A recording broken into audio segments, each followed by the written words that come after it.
આ કહાની પૂરી જોવો અને ગમે તો વિડીયોને લાઈક અને સબસ્ક્રાઇબ કરો. તમારી બધી મનોકામના પૂરી થશે.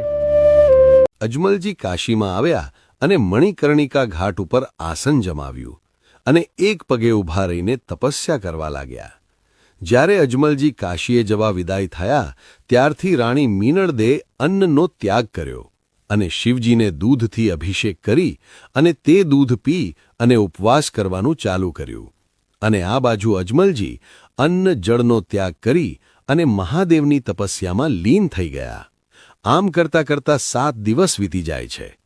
અજમલજીનું શરીર અશક્ત બનવા લાગ્યું.